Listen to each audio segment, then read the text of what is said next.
Photography has always been an outlet for me. When I first started out, I obviously sucked and I didn't really know what my eye was. I just knew that I really enjoyed doing it.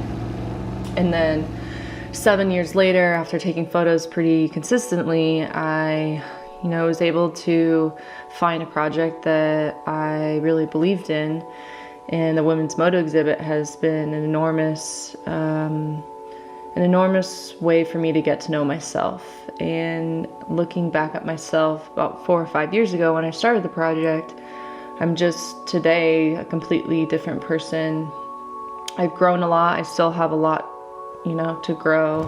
And but the photographs, meeting all the women across the country and the world, that's been really fulfilling for me. I mean, I'm just as insecure and self-conscious as the rest of them, and meeting up with these women and seeing the motorcycle world kind of blossom has been a way for me to find self-confidence and to have confidence in the women around me and to see their strength and to kind of rub shoulders with that.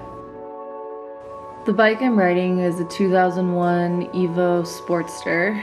It started as a stock yellow Sportster and we stripped it down, and it's really just bare bones. It's hard-tailed and it's belt drive, and this bike has been a roller coaster, and it's perfectly imperfect. And I've had the brakes go. I was running rear brake only for a while, and then my only rear went, and then I've had the clutch come off. I mean, anything that could go wrong with the bike has pretty much gone wrong with it. I think one of the reasons why I do like this kind of chopper look or whatever is because it's simple. It's it's not always easier, but I think the bells and whistles of a newer bike for me are a little overwhelming, and this bike is more approachable.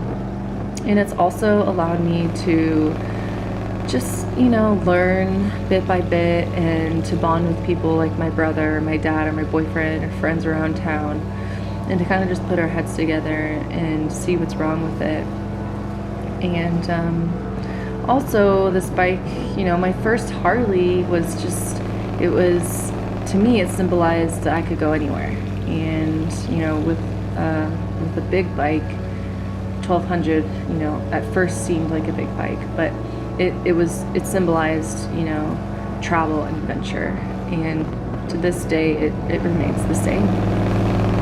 So the road that you guys see here is Highway 84 into the Columbia Gorge in Oregon, and this is a representation. This road, it's a lot more than just a road. It's a road that I grew up riding on. It's a road I remember my parents taking me in our old Land Cruiser, and me and my brothers would be in the back seat, and they'd be taking us up to Mount Hood to go skiing. And the Columbia Gorge, is where I learned to windsurf, and it's where I learned to rock climb, and it's where I learned to mountain bike. And slowly it's been a place where I've really enjoyed riding my motorcycle. It's a very vast location.